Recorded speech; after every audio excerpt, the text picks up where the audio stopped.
Sejam muito bem-vindos mais uma vez ao canal GT Autos. Pessoal, hoje eu vou mostrar para vocês um carro um pouco diferente. Ao invés da gente testar um modelo vendido como 0 km, como especial de ano novo, nós avaliamos então o meu carro de uso pessoal por quase 4 anos. Esse aqui é o Ford New Fiesta SE 1.6 manual 2014. E nessa avaliação completa a gente vai conferir todos os detalhes desse carro, como o consumo, desempenho, acabamento, preços, equipamentos, opcionais. Vamos falar de todos os detalhes para descobrir se ainda vale a pena levar o New Fiesta para a garagem da sua casa ou se é melhor levar algum outro modelo por essa faixa de preço. E antes de qualquer coisa, eu já quero pedir para vocês, deixa o seu like aqui embaixo, porque essa é uma forma de retribuição que vocês podem dar aqui para o nosso canal. Quando você deixa o seu like, o YouTube entende que você curtiu esse vídeo e te passa a recomendar mais conteúdos do nosso canal e mais do nosso trabalho também para outras pessoas. Ao longo da avaliação, se por acaso você não gostar dela, é só você retirar o seu like. Aproveita esse momento também para dar aquela hypada no vídeo, que é uma função nova ali perto dos comentários. Tem a opção de pagar também, mas mesmo que for de forma gratuita, você já estará apoiando bastante o nosso trabalho. E como de praxe nas avaliações aqui do canal, vamos começar falando sobre o design, que eu vejo como um ponto bem positivo aqui no New Fiesta. Lembrando que esse modelo é 2014, significa que, logicamente, ele já tem algumas coisas um pouco antigas, digamos assim. E o visual dele não é uma delas. Eu acho ele bem atual até os dias de hoje. Primeira coisa que a gente pode citar, nessa versão ele não tem a grade cromada, a gente encontra somente na versão Titanium, essa é a intermediária, Titanium é a mais cara da linha, mas aqui ela já tem um acabamento prateado. A partir da versão SE, seja 1.5 ou essa aqui como 1.6, ela já tem também o farol de neblina, mas a moldura cromada é somente também na versão Titanium. Vamos falar então do conjunto de iluminação. Logicamente ele não tem nada em LED, isso era bem raro para 2014, principalmente em modelos mais básicos, mas pelo menos a gente tem iluminação de dupla parábola. Então o farol baixo fica em um facho específico e o farol alto fica em outro facho. E a gente tem também a luz de seta mais posicionada aqui para o centro do carro e lá embaixo, claro, os faróis de neblina, como eu comentei para vocês. Não temos DRL nesse modelo. Mas aqui para a lateral a gente encontra rodas de liga leve, aro 15, os pneus são medida 19555, logicamente de uso urbano. Mas aqui para o lado nós encontramos retrovisores, são na cor da carroceria, e eles já tinham o repetidor de seta, embora não seja um LED, ele tem uma visualização muito boa e um detalhe bem bonito.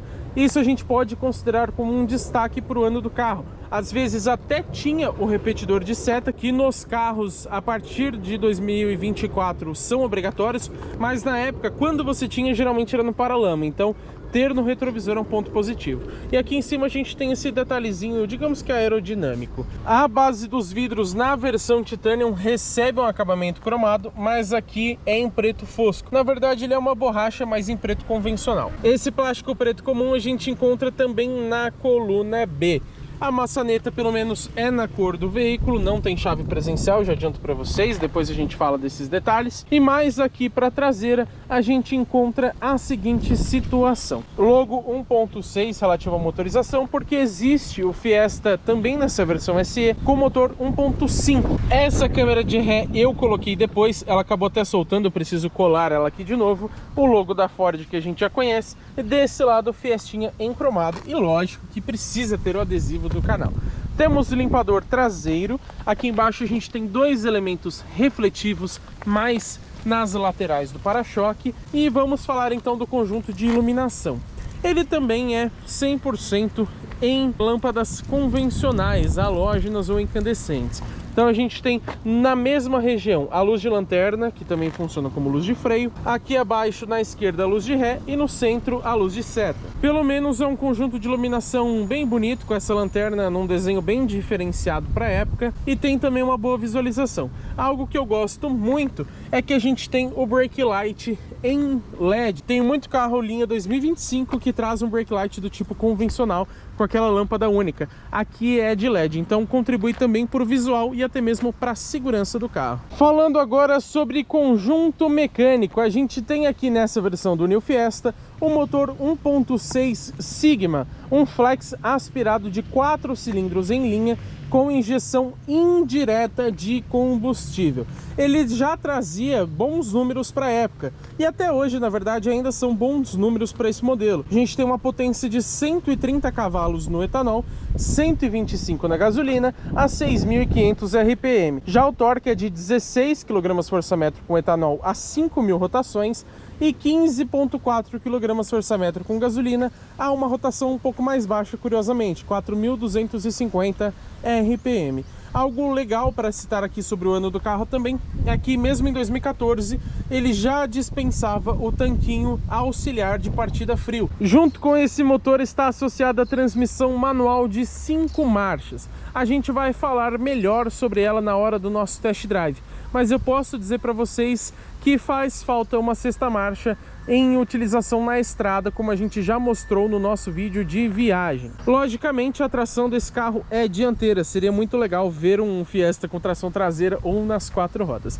E detalhe aqui também positivo, tem manta acústica nesse modelo. Mas antes da gente falar sobre desempenho, eu preciso citar para vocês o peso. São somente 1.126 quilos. Tudo bem que é um carro, digamos que bem compacto, a gente vai falar de dimensões daqui a pouquinho. Também é um carro um pouco mais antigo, mas 1.126 quilos, considerando que nem a versão de entrada é realmente um peso muito bom. Agora, a capacidade de reboque, que eu sempre gosto de citar para vocês, infelizmente não foi especificada no manual do proprietário, então não sei informar para vocês essa questão. Agora sim, falando para vocês sobre desempenho. De acordo com a ficha técnica oficial, a Ford diz que ele acelera de 0 a 100 em 12,1 segundos com etanol e 12,3 com gasolina. Já a velocidade máxima é de 190 km por hora com ambos os combustíveis. Mas com esse peso e esse desempenho, como será que fica o consumo de combustível? De acordo com os números do Inmetro na época, na cidade ele faz 8 km por litro com etanol e 12 km por litro com gasolina. Já na estrada, 10 km por litro com etanol e 14,3 com gasolina. Mas eu tenho esse carro aqui há mais ou menos 4 anos, eu sou o segundo dono dele. E o que eu geralmente consegui durante esse teste bem mais amplo que a gente fez aqui no canal? Na cidade eu posso garantir para vocês que geralmente ele faz entre 10 e 11 km por litro. Claro que consumo é um ponto muito variável, mas isso ele faz com uma certa facilidade. A gente fez também um vídeo dedicado ao consumo urbano desse carro, seguindo aquele nosso trecho padrão com ar-condicionado ligado, 100% de cidade. A gente fez nesse trecho 11,4 km por litro. Lembrando, esses números eu posso dizer para vocês com gasolina. Já na estrada, geralmente eu faço com ele, rodando de forma bem tranquila, entre 18 e até 20 km por litro na gasolina. E aproveito para citar também o nosso vídeo de viagem, onde além do desempenho e outros parâmetros como isolamento acústico, suspensão e etc., também falamos sobre o consumo. Naquele nosso trecho padrão de sempre aqui no canal, ele fez 19,6 km por litro na gasolina. Ou seja, ao menos na estrada é um carro extremamente econômico. Na cidade, principalmente considerando o ano dele, eu também posso dizer que é um carro com uma boa economia de combustível. E já que estamos falando sobre combustível, é importante citar que o tanque tem capacidade para 51,6 litros, o que é um bom número para um carro desse ano e também desse porte. Aproveitando essa parte um pouco mais técnica do vídeo, também vale citarmos que a suspensão é independente McPherson na dianteira, na traseira é eixo de torção mais convencional e os freios são a disco somente na dianteira. Infelizmente, na traseira é do tipo tambor. Por ano do carro isso era bastante convencional, mas a gente sabe que o freio a disco traz um pouco mais de segurança para o modelo. E eu também sempre gosto de citar para vocês a plataforma. A base que o New Fiesta utiliza é chamada de B, que logicamente já tem ali seus mais de 15 anos, considerando que o modelo é 2013 e 2014. E a produção desse carro quando ele se tornou nacional, a gente tem ali as unidades, acho que 2012, 2013, se eu não me engano, que ainda eram importadas do México. O 2014, fabricação 2013, era o primeiro modelo nacional. E onde que ficava a produção nacional do New Fiesta? Aqui em São Bernardo do Campo, que é onde a gente sempre grava os nossos vídeos. Esse carro, inclusive, saiu de linha em 2019, junto com a fábrica, que hoje não existe mais aqui em SBC. E vamos aproveitar o New Fiesta aqui de lado para a gente falar sobre dimensões. E como sempre, vou fazer um comparativo com outros dois modelos para a gente ter uma noção do quanto o New Fiesta é grande ou pequeno. Para isso, eu escolhi dois modelos novos, atuais, que a gente está mais familiarizado, digamos assim. Selecionei o Peugeot 208 e também o Volkswagen Polo. De comprimento aqui no Ford são 3,97, o 208 tem 4,5 e o Polo 4,7. A largura aqui no New Fiesta 1,79 praticamente, com os retrovisores rebatidos, e 1,98 com eles abertos. Já o Peugeot tem largura de 1,74 e o Polo 1,75.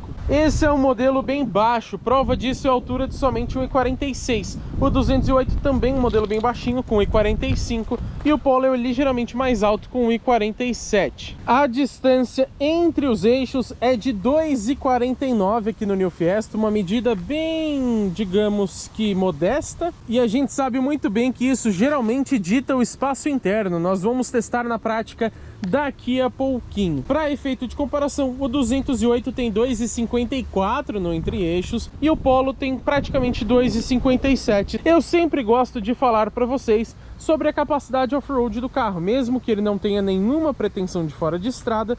Os números que eu geralmente informo para vocês ajudam na superação de obstáculos diários, como lombadas, valetas, etc. Infelizmente, a altura mínima em relação ao solo aqui não foi informada, nem mesmo os ângulos central de entrada e saída, e muito menos a capacidade de imersão na água. Então, nesse caso aqui, infelizmente, eu vou ficar devendo para vocês essas informações. Esse aqui é o interior do Ford New Fiesta SE 2014. Vamos conferir o acabamento?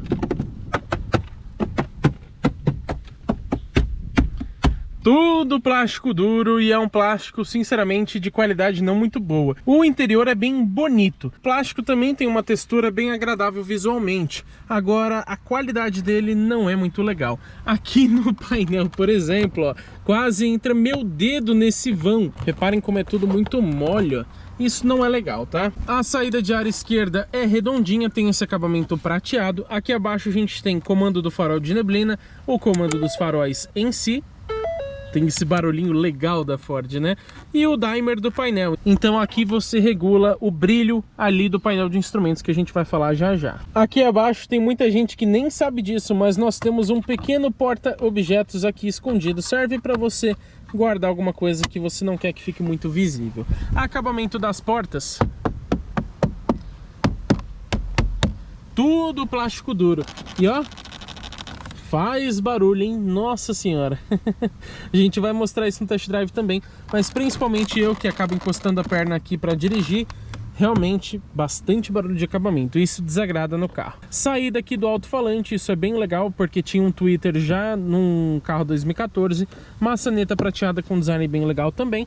Essa única faixa aqui é de tecido, mas olha, um tecido bem soltinho, né? Bem simples também, para você ver que a qualidade de acabamento não é um ponto positivo desse modelo. Vidros elétricos nas quatro portas, todos com função de um toque. Comando dos retrovisores, infelizmente não tem o tilt down, que é aquela função que abaixa o espelho quando você engata ré. Nós temos um elemento refletivo aqui nas portas, ele não acende, tá? Mas ele reflete. Então quando bate uma luz mais forte aqui, ele brilha bastante. Isso ajuda na segurança para ninguém levar a sua porta embora. A saída principal do alto-falante, e a gente tem aqui, além de um porta-objetos com espaço bem generoso, um porta-garrafas. Essa de 500 ml da Volvo fica até solta aqui, ó. Ele é bem espaçoso realmente. E cabe uma garrafa de 1,5 litro aqui com muita tranquilidade, posso garantir isso para vocês. Abaixo, infelizmente, a gente não tem soleirinha.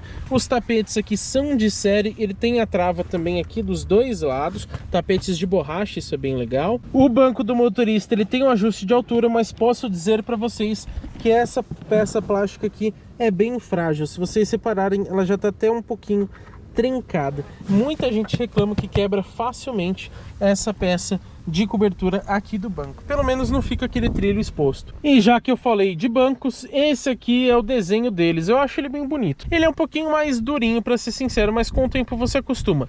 Não é aquele banco tão macio quanto alguns outros modelos. Ele é totalmente de tecido nessa versão, em couro era só na configuração titânio, mas ele tem uma boa ergonomia, digamos assim. Ele te abraça bem, tem apoio de cabeça com ajuste variável. Temos o ajuste de altura do cinto, isso é bem bacana para o modelo 2014, tem dos dois lados, tanto para o passageiro quanto para o motorista, mas falta aqui alças de mão no teto, não tem em nenhum dos lados.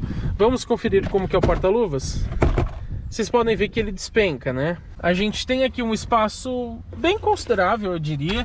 Tem também um porta-canetas ali, porta-moedas aqui, porta-documentos. Então ele é bom, só que falta iluminação. Pelo menos ele tem esse revestimento de carpete que ajuda a reduzir os barulhos. Não que não faça, mas ajuda a reduzir um pouquinho. Seria muito legal se a gente tivesse a refrigeração, mas aí também já é pedir demais, visto que não tem nem iluminação. Depois a gente fala melhor do sistema de som Sync, mas primeiro vamos citar o ar-condicionado, que é digital. Olha que surpresa boa. Então você tem comandos todos físicos, isso muitos carros atuais não tem mais, o que é um grande problema. E você tem aqui os comandos de forma bem simples também. Aqui você mexe a ventilação ou liga o modo automático, que funciona muito bem inclusive.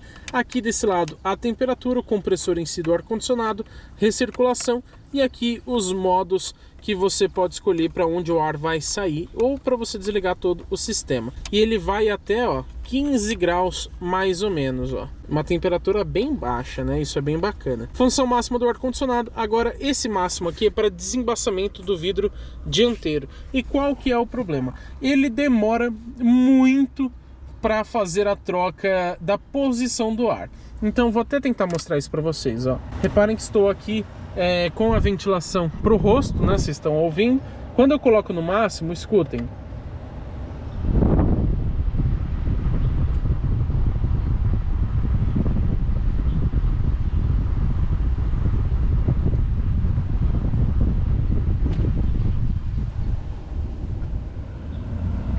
Perceberam? Só agora que ele mudou. Olha lá, uma eternidade, né? De vez em quando ele vai um pouco mais rápido, mas geralmente demora bastante. É uma função, digamos que rápida, mas que demora. Isso incomoda. Agora, duas coisas legais. Além dele ser digital, porque é se eu não me engano, o único carro da categoria na época que tinha o ar-condicionado digital, todos os outros eram do tipo manual, pelo que eu me lembro, e todos os comandos dele são replicados ali no Sync. Então a gente mexe a ventilação ou mexe a temperatura, ele avisa ali pra gente, Estão conseguindo enxergar, Isso é bem legal porque você desvia menos a atenção da estrada. Seguindo aqui pelo painel, a gente tem essas duas saídas de ar um pouco mais diferentes nas laterais. Depois a gente fala do sistema de entretenimento. O botão de travamento das portas fica aqui e é um botão único. O que me incomoda é que, por exemplo, aqui que a porta está aberta, eu vou tentar trancar. Ele é um pouco escandaloso, ele poderia fazer um aviso sonoro aqui dentro, ao invés de buzinar. Abaixo o pisca-alerta, a gente tem essa moldura aqui também que engloba o ar-condicionado em prateado. Na Titanium, se eu não me engano, é em Black Piano. Tem dois porta-cartões aqui embaixo, um pequeníssimo porta-objetos que eu geralmente uso para colocar o controle do portão. Reparem o acabamento ruim aqui de novo, olha o vão que a gente tem no encaixe das peças. Isso era desde zero, tá? Não é só dessa unidade aqui não, pessoal. Coifa da transmissão é em couro, tem um acabamentinho cromado aqui embaixo. O engate é muito bom, depois a gente vai falar disso para vocês. Mas aqui para trás a gente tem um embleminha do Sync, Powered by Microsoft, como a gente pode ver, ou seja, o sistema de entretenimento é produzido pela Microsoft. Tem entrada auxiliar, entrada USB, ela é bem vagabundinha, tá? Primeiro que ela é voltada para pendrive, então ele não carrega direito o celular, quase nada. E ela é bem molenga, então amassa ali os pontos de fixação com muita facilidade. Inclusive acabou amassando aqui comigo, quando você vai engatar um USB. Tem tomadinha 12 volts, mas um pequeno nicho aqui para objetos. A alavanca de transmissão não é em couro, se eu não me engano na Titanium é, mas tem a ponteirinha aqui prateada. Dois porta-copos não são muito grandes, mas olha que legal, cabe um celular, mesmo que grande, aqui de lado, então ele não fica jogado aqui no carro. E até que cabe garrafas maiores do que parece. E eu estou destacando isso que cabe um celular, porque em um modelo 2014, smartphones assim não eram comuns, era bem raro. Ter algum lugar para colocar o celular é um ponto positivo. Muitos carros da época não tinha onde você guardar o celular. Aqui fica numa posição bem prática para você pegar e tirar. Mas aqui atrás a gente tem um outro porta-copos também que serve como porta-objetos. Agora faltou um apoio de braço, mesmo que o carro não seja automático, poderia ter, né? Aqui na região de cima a gente vê que o acabamento é mais claro. Nós temos aqui porta-documentos no quebra-sol dianteiro. Tem o tampão, tem o espelhinho, só faltou a iluminação. Aqui para o passageiro, exatamente a mesma coisa. Tem porta-documentos, tampão e espelhinho, mas sem iluminação. Falando de iluminação, aqui no centro a gente tem iluminação em LED, mas, logicamente, porque eu coloquei.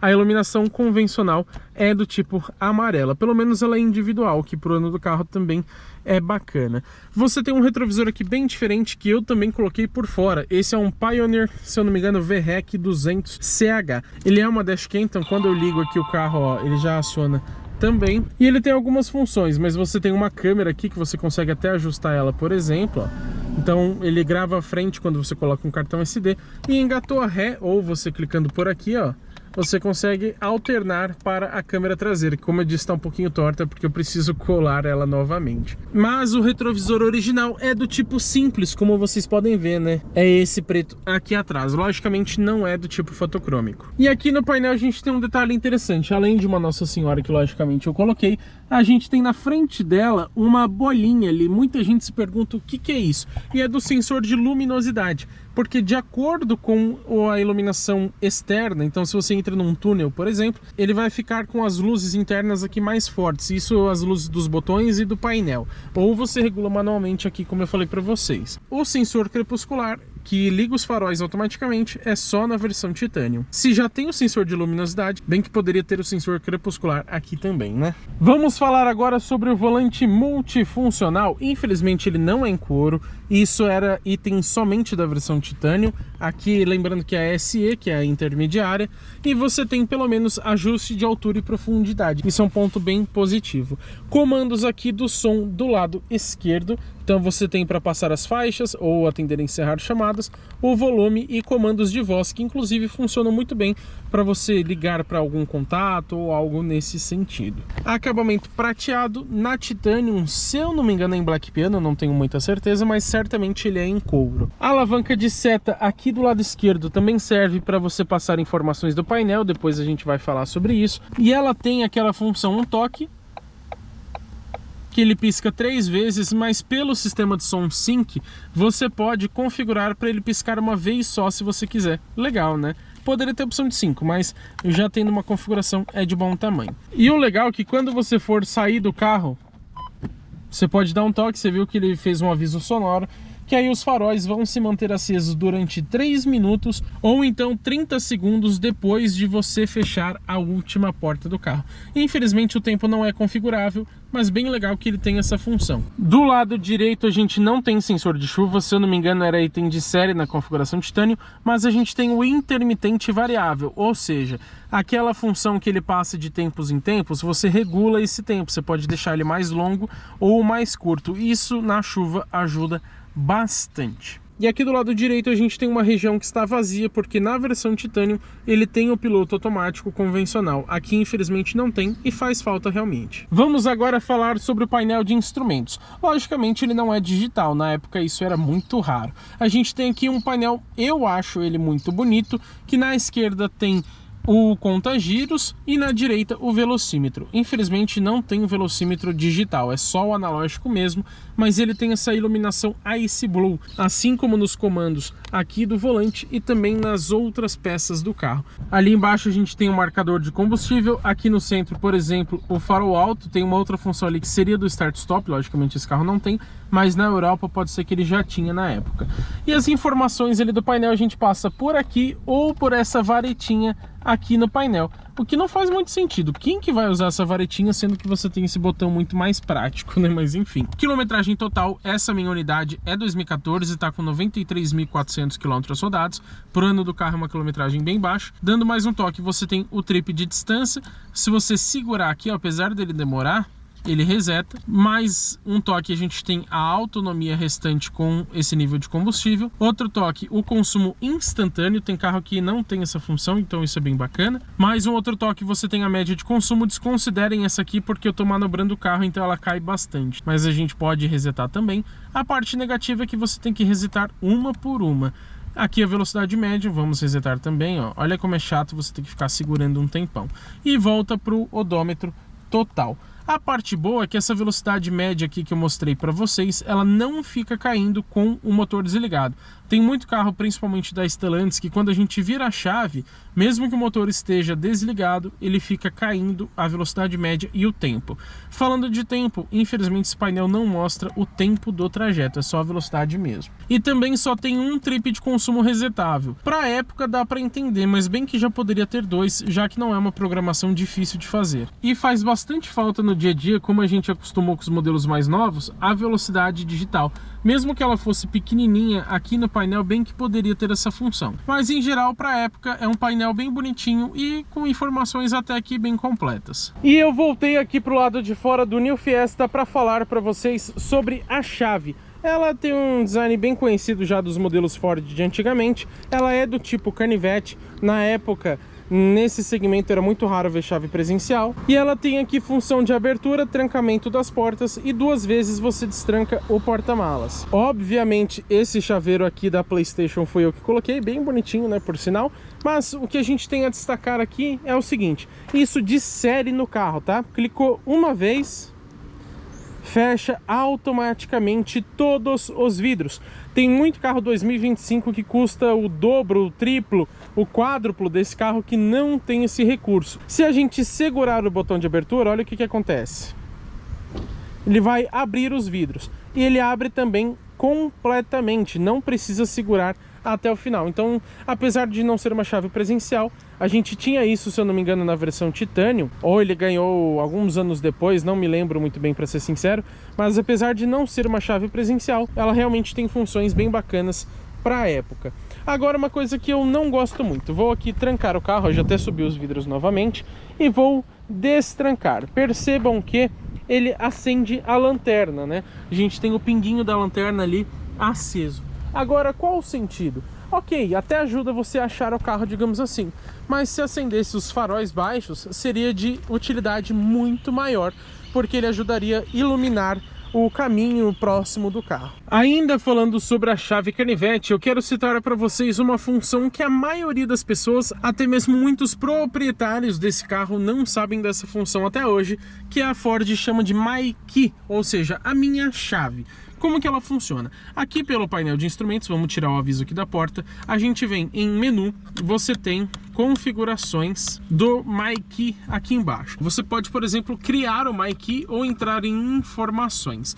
Informação ele mostra ali, ó, que rodou 0 km, tem 2 gerenciamentos de chave, né, a chave principal, digamos aqui, e tem 0 My Keys configuradas. Como que isso funciona? Você pode utilizar a chave reserva do carro, essa aqui logicamente é a chave principal, mas você pode utilizar a chave reserva para limitar algumas funções do modelo. Então você pode, por exemplo, programar uma velocidade máxima para o carro não conseguir passar dela. A questão é, você só tem 2 opções de velocidade máxima, ou 140 ou 160 km por hora. Não dá para definir uma velocidade menor. Mas se você empresta o carro para o seu filho, por exemplo, você já garante que dos 140 km ele não vai passar. Você também pode configurar para ele definir o volume máximo do áudio em 45%. Então a pessoa que estiver usando a outra chave do carro não vai conseguir subir muito o som. Ele também conta quantos quilômetros foram rodados com essa chave My Key, digamos assim, com essa segunda chave, e você pode também bloquear para o controle de tração ficar sempre ligado. Então a pessoa que está usando essa chave não vai conseguir desacionar o controle de tração. Também dá para você, por exemplo, colocar alertas sonoros de velocidade. Então vamos programar que ele passou de 130 km por hora, vai começar a apitar para alertar o condutor. Então é uma função bem legal, principalmente considerando ser um carro 2014, que pode ser muito útil caso caso, como por exemplo, você tem um filho, você empresta o carro para um amigo ou algo nesse sentido, você tem um certo controle. Vamos falar agora sobre a lista de equipamentos. Nós temos direção elétrica progressiva, faróis de neblina, vidros elétricos nas 4 portas, todos com função de um toque, volante multifuncional com ajuste de altura e profundidade, ar-condicionado digital, controles de tração e estabilidade, somente 2 airbags, infelizmente, então são os frontais que eram já obrigatórios por lei em 2014, rodas de liga leve aro 15, ajuste de altura do cinto de segurança, chave canivete, assistente de partida em rampas, banco do motorista com ajuste de altura, o MyKey, que eu falei para vocês, que é possível programar a chave reserva para limitar a velocidade e a altura do som do carro, por exemplo, função de entrada e chegada nos faróis, então aquela função que eu mostrei que você consegue acionar os faróis a sair do carro, ou ele liga as lanternas quando você destranca o modelo. E também, claro, além desses itens, você tem o sistema de som Sync com 6 alto-falantes, então é um em cada porta, mais os 2 tweeters aqui na parte superior das portas dianteiras. Tem uma entrada USB que é só do tipo A, lembrando que não é para carregamento, é mais para pendrive, e tem conexão com o Bluetooth e também entrada para CD, o que era comum na época. Falando um pouco dessa, digamos que central multimídia, posso dizer que a qualidade do som é muito boa para um carro que era intermediário e também 2014, não um carro tão moderno. Agora, o que me incomoda é, aqui por exemplo, não está com nada conectado, mas mesmo quando você conecta o Bluetooth, ele não mostra o nome da música que está tocando, e no painel logicamente também não mostra, então você é obrigado a pegar o celular caso você queira ver essa informação. Não vou citar todas as funções, tá? Mas vou mostrar algumas coisas para vocês. Quando a gente clica aqui em auxiliar, você consegue ir mudando, na verdade, a fonte do áudio, né? Qualquer menu que você estiver, se você jogar aqui para a esquerda, você tem, digamos que os menus acessados mais facilmente. Aqui em fone, a gente tem as opções, por exemplo, para você discar um número, você tem um teclado numérico bem grande aqui, parece uma calculadora, né? Também para acessar a lista de contatos, o histórico de chamadas e etc, tem bastante funções. Nós temos um botão específico aqui para ir para as configurações de áudio. O legal é que você tem o grave, o agudo, o médio e também o balanço, né? Se vai ficar mais para dianteira, mais para traseira ou mais para um dos lados do carro, bem completinho inclusive.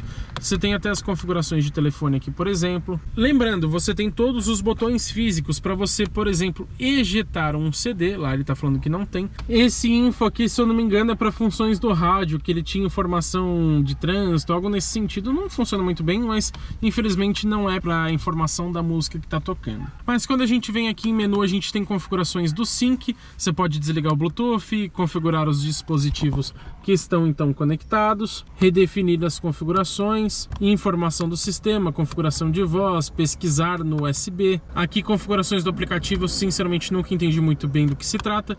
Configurações de áudio, você tem o volume ajustável que ele aumenta de acordo com a velocidade do carro. As configurações do som, tem configurações DSP, que ele na verdade é um sistema de som que ele consegue, digamos que equalizar, ele faz umas configurações automáticas do som, ele meio que otimiza o som. Notícias, que é o que eu falei para vocês que você tem na informação, e frequência alternativa. Configurações do veículo, você pode desligar ou ligar o controle de tração e também o assistente de partida em rampas. Aqui você pode configurar 2 opções de alarme. A proteção reduzida, se eu não me engano, ele tira o alerta de movimento dentro do carro, tá? Se você quiser ficar, por exemplo, com o carro trancado e alguém estiver dentro, seu cachorro, alguma coisa assim. Indicação de mudança de pisca, que eu falei, ele pode piscar na função antante das setas 1 ou 3 vezes. Sinal acústico, ou seja, aquele alerta sonoro quando aparece uma advertência, alguma coisa nesse sentido. Voltando para cá, a gente tem o ajuste do relógio, configurar mostrador. Você pode mudar a unidade de medida, mudar até mesmo o idioma e a intensidade da iluminação. Você pode deixar manual ou de forma automática, como eu disse para vocês. Tem um check do sistema que ele vai verificar o que tem de errado. Aqui ele está mostrando, por exemplo, que a porta do motorista está aberta. E o legal é que ele informa a porta em específico. Então eu abri a do passageiro, ele já informou que a do passageiro também está aberta. E as funções do MyKey. Quando a gente volta para cá, a gente tem aquela configuração de telefone que eu já mostrei para vocês. E basicamente é isso, tá? Você volta então aqui para as configurações do menu. Para um carro 2014 é bem completinho, embora já poderia ter uma multimídia. Ele ganhou, inclusive, na linha 2018, se não me falha a memória, aquela central Sync 3 com comandos touchscreen. Mas para o ano do carro e para uma versão intermediária é realmente um painel bem completo. Também vale ressaltar novamente essa iluminação dos botões que é no Ice Blue. Inclusive, quando você desliga ali o sistema Sync, ele fica com o horário e a data, a iluminação desses botões se apaga. Então você fica mais discreto. Quando ele tá ligado, fica tudo azul, fica bem legal. E aqui a gente tem botões para mexer na parte ali de baixo. Então, por exemplo, cliquei aqui, ele vai reproduzir a música. Tocando o Rick Renner, né? Sempre um sertanejinho aqui no canal. Então, bem completinho esse painel Sync. Agora falando de um dos pontos mais importantes de todo o carro, que é o seu preço. O Ford New Fiesta nessa versão SE 1.6 manual custa hoje pela FIP R$ 35.700. Mas eu posso dizer para vocês que um modelo em bom estado você vai achar na faixa de 40 ou até um pouco mais que isso. Lembrando que na época você não tinha opcionais para esse modelo. Tudo que vocês estão vendo é de série. As únicas coisas que poderiam aumentar o valor do New Fiesta lá em 2014 eram as cores. Nas sólidas a gente tem a branco ártico e o vermelho Arizona, que são gratuitas pelas informações que eu encontrei. A metálica prata Dublin custava R$ 800 e nas perolizadas a gente tinha também a preto Bristol, que é essa aqui do meu carro de uso pessoal, que era gratuita na época, o azul Califórnia e o vermelho Vermont. E essas duas últimas custavam R$ 1.200 cada uma delas. Agora, citando garantia e revisões para vocês. Eram 3 anos de garantia sem limite de quilometragem e as revisões aconteciam a cada 10.000 quilômetros ou 12 meses. O que acontecer primeiro. Aqui dos bancos traseiros, primeiro a gente tem essa visão mais ampla do interior, que eu particularmente gosto bastante. Ao meu ver, é o mais bonito dos carros dessa categoria na época de 2014. Os bancos aqui atrás trazem o mesmo desenho daqueles dianteiros, costuras mais claras aqui nas laterais. Apoio de cabeça é variável, mas infelizmente não tem para o banco do meio. Também não tem apoio de braço aqui no banco central, e o cinto de 3 pontos é só nos bancos laterais. Aqui no meio ainda é do tipo convencional. Isso é uma falha, digamos que grave, ao meu ver. Nós temos iluminação em LED porque eu coloquei, mas é convencional. Bem legal você ter, além da iluminação lá da frente, 2 ganchinhos aqui em cima para pendurar algumas coisas. Eu coloco, por exemplo, aquele cheirinho do carro, e o acabamento das portas é esse. Se lá na frente é quase tudo plástico duro, aqui é tudo plástico duro, porque a gente não tem o revestimento de tecido como lá na frente. Maçaneta pelo menos continua prateada, tem vidro elétrico também, e a saída do alto-falante aqui embaixo. Lembrando que aqui não tem o Twitter.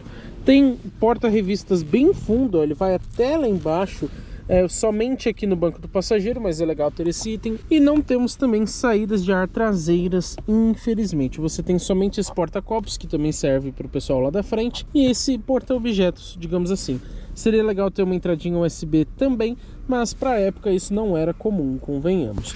O túnel central é um pouquinho alto para um carro compacto. E falando agora sobre espaço interno, vale lembrar que eu tenho um pouco mais de 1,92 de altura e o banco do motorista está regulado confortavelmente para eu dirigir. E nessas condições, o espaço interno que não sobra aqui atrás é esse. Ó, passa minha mão, mas só entra uma criança aqui, convenhamos, ou um adulto bem pequeno. O espaço interno é um ponto bem negativo aqui do Ford New Fiesta, infelizmente. Para eu ficar de forma um pouco mais tranquila aqui, lembrando, tudo bem que eu sou alto, mas olha a diferença dos bancos. Esse aqui está muito mais para frente para que eu consiga ficar mais confortável. E falando agora sobre o espaço para a cabeça, se eu sentar de forma mais ereta, estou empurrando o teto. Para um hatch, e a gente viu que a altura dele não é muito grande, confesso que até surpreende, porque se eu sentar aqui de forma um pouquinho mais tranquila, já sobra um pouquinho de espaço aqui em cima. Então não é de todo ruim a altura em relação ao teto, mas para as pernas é realmente bem apertado aqui esse carro. E vamos falar agora sobre porta-malas. Logicamente a abertura da tampa é manual, mas pelo menos tem o destravamento elétrico. E já começando falando de capacidade, nós temos aqui 281 litros. Infelizmente a Ford não especifica se é do tipo VDA ou litros líquidos. Mas para efeito de comparação, em modelos atuais, como por exemplo um Hyundai HB20 e um Volkswagen Polo, nesses dois hatches eles têm 300 litros de capacidade em medição VDA. Então, pelo menos comparando com os modelos de hoje, o porta-malas aqui do New Fiesta é um pouco menor. Mas a capacidade assim não é tão ruim. A gente tem o triângulo aqui meio que solto, né? Apesar dele ter um velcro aqui, ele não tem um lugar específico para ele. Sinceramente, você pode usar aqui essas duas fitas de velcro, tem mais uma aqui embaixo, para colocar o triângulo em pé, mas eu acho que essa não é a posição original dele. Eu sinceramente não lembro, pessoal. Mas você pode usar aqui para colocar alguma outra coisa. Temos também um elástico aqui na parte esquerda, lá na direita não tem nada. Tem iluminação, mas não é em LED e ela fica muito para baixo, então não faz muito sentido. Não ilumina praticamente nada, ela tinha que ser mais para esquerda, né? E esses nichos aqui laterais, se eles tivessem uma divisória, serviria para colocar objetos menores, mas eles são abertos. Você pode levantar o piso para encontrar o step, que é do tipo temporário, mas pelo menos não é aquele tão fininho. A medida é 17565 aro 14, já que as rodas são aro 15, não tem uma diferença assim muito grande. O tampão aqui de forma bem simples, logicamente eu coloquei um cheirinho aqui, mas a gente tem ó, um ganchinho aqui dos dois lados do carro. O fechamento da tampa é manual e você tem esse apoio aqui para te ajudar a fazer esse fechamento do porta-malas. E chegou a hora da gente dirigir o Ford New Fiesta 2014. Primeira coisa que eu tenho a dizer para vocês é sobre essa direção. Pro ano do carro, como é 2014, ela é bem macia, ela é elétrica progressiva, então ela fica mais rígida conforme você vai aumentando a velocidade. Na estrada, eu acho que poderia ficar um pouquinho mais firme ainda, visto que você sente ela um pouco leve, digamos assim. Nada exagerado, mas poderia ficar, já que tem esse ajuste progressivo. Mas na cidade, pro ano do carro, ela é bem macia. Como vocês já bem sabem, aqui é o momento onde a gente testa a dinâmica do carro, e com o New Fiesta não será diferente. Vamos descer aqui um pouco mais rápido para ver como que ele se comporta em curvas. Vamos lá? Que delícia, hein? Ó, caramba!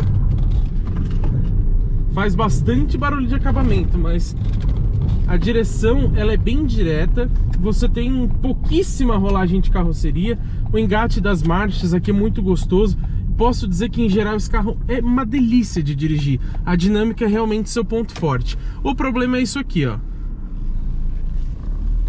Tem que passar bem devagarzinho nessas valetas mais profundas, porque a dianteira é um pouco baixa, então raspa com uma certa facilidade. Um pouquinho mais rápido que você resolva passar por uma lombada ou uma valeta desse tipo, vai acabar raspando embaixo. Então tomem cuidado com essa questão. Mas a dinâmica realmente surpreende, é um carro muito sentado no chão. Você pode abusar bastante nas curvas, entrar em velocidades mais altas, fazer uma correção bem mais, digamos que brusca no volante, que ele responde, ele vai se manter grudado no chão. A posição de dirigir desse carro também é bem legal. Você consegue abaixar bastante o banco. Para quem prefere uma condução um pouco mais esportiva, uma tocada mais esportiva, você consegue sentar mais baixo como se fosse um kart, por exemplo. Agora eu preciso falar um pouquinho sobre isolamento acústico para vocês. E não vou mentir, nesse caso aqui não é muito bom. Ele na cidade não faz tanta diferença, apesar de você escutar bastante o barulho da motorização quando você sobe um pouco mais o giro. E num carro aspirado você precisa realmente encher mais o motor para ter uma boa resposta da motorização. Então isso incomoda um pouquinho. Mas na estrada é a parte mais incômoda, digamos assim, porque você escuta muito o barulho de vento entrando aqui na cabine.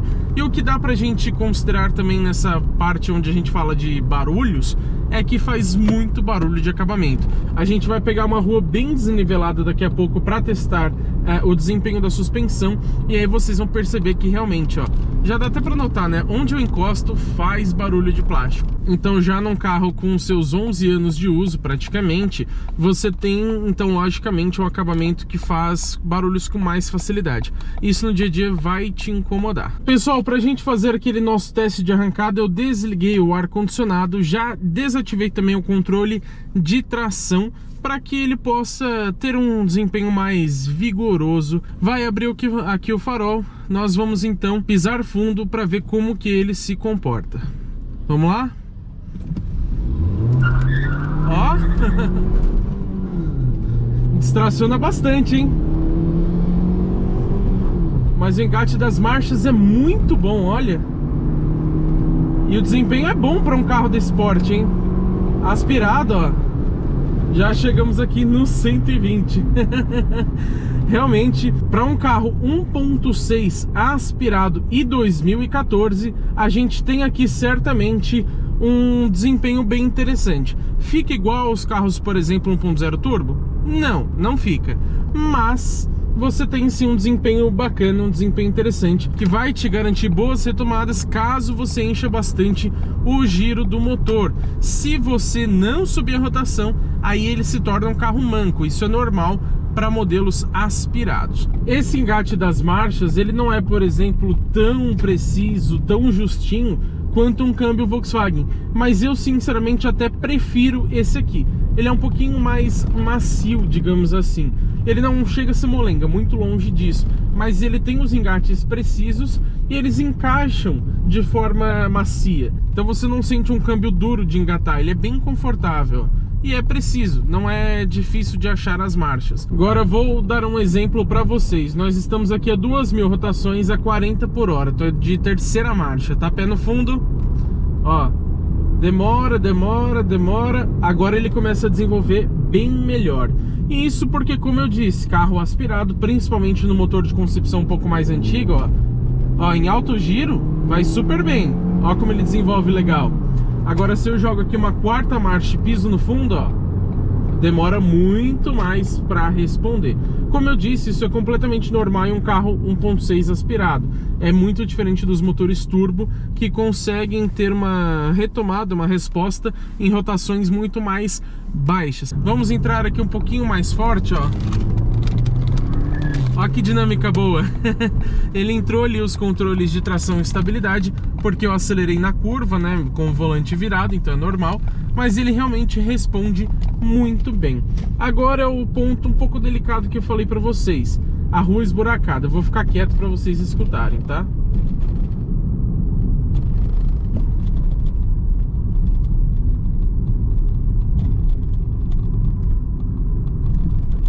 Conseguiram ouvir bastante?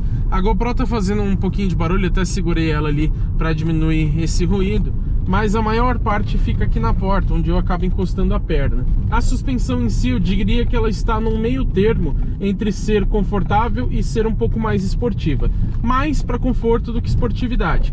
Eu acho ela realmente muito bem acertada, né? A Ford conseguiu aqui um acerto de suspensão que não deixa o carro desconfortável, mas também não faz ele perder um desempenho em curvas, não faz ele perder uma boa dinâmica. Então a suspensão realmente está de parabéns. Só toma cuidado porque os amortecedores geralmente não duram muito tempo aqui nesse modelo. Quando você pega muito trecho urbano com situações muito esburacadas, muitos desníveis e tudo mais, ele vai acabar danificando com uma certa rapidez, digamos assim. Então se você quer comprar um New Fiesta, certifique-se que os amortecedores já foram trocados ou que eles ainda estão em boas condições. Mas e aí, depois de ver todos os detalhes do New Fiesta 2014, vale a pena ou não levar esse carro para a garagem da sua casa? Bom, vou começar falando de alguns pontos positivos e negativos. Primeiro, os prós. Certamente o consumo, tanto na cidade, mas principalmente na estrada, é realmente muito bom.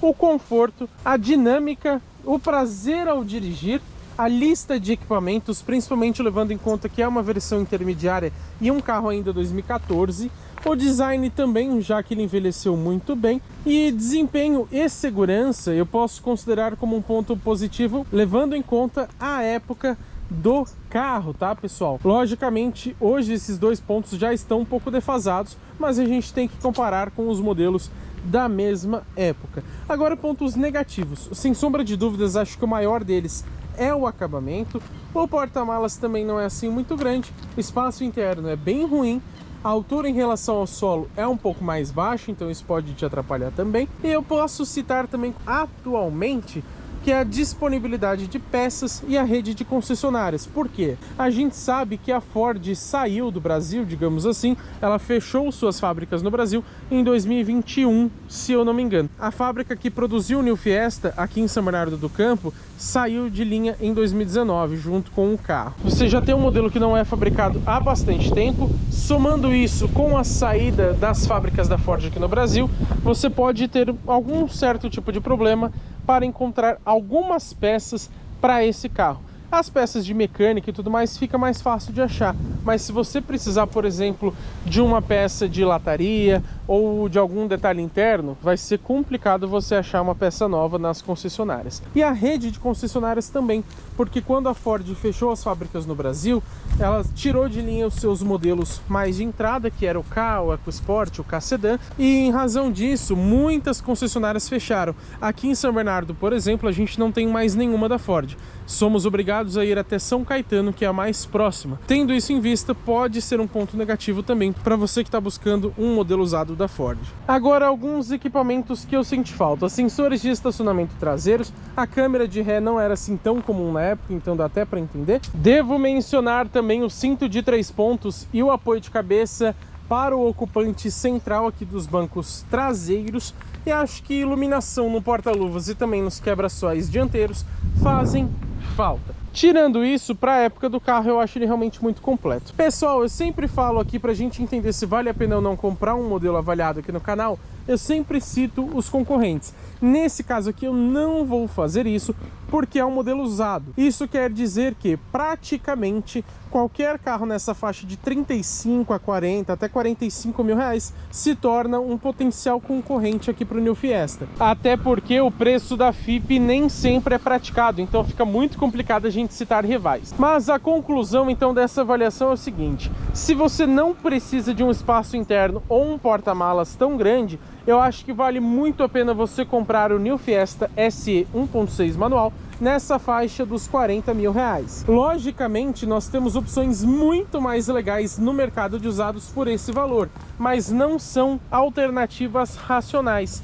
Comparando com modelos semelhantes ao New Fiesta, eu acho que ele é o mais equilibrado e o que consegue entregar o melhor custo-benefício do mercado. O único problema que você pode enfrentar hoje ao comprar o New Fiesta é em relação a peças de reposição, já que ele saiu de linha já há 6 anos e todas as fábricas brasileiras da Ford deixaram de existir em 2021, como eu disse para vocês. Caso você não se incomode com isso, nós temos aqui uma excelente e muito racional opção de carro usado na faixa de 40 mil reais, que já te entrega quase tudo de um carro 0 km atual, que é muito mais caro hoje em dia, como a gente sabe. A única dica que eu dou para vocês é, se estiver procurando um Ford New Fiesta ou até mesmo um Ford Focus, não vá no câmbio automatizado de dupla embreagem Power Shift, que é extremamente problemático. Se for com esse câmbio manual, pode confiar tranquilamente e ir sem medo. Não é à toa que esse é meu carro de uso pessoal por quase 4 anos. Ao meu ver, realmente vale muito a pena você levar para casa o New Fiesta SE 1.6 manual 2014.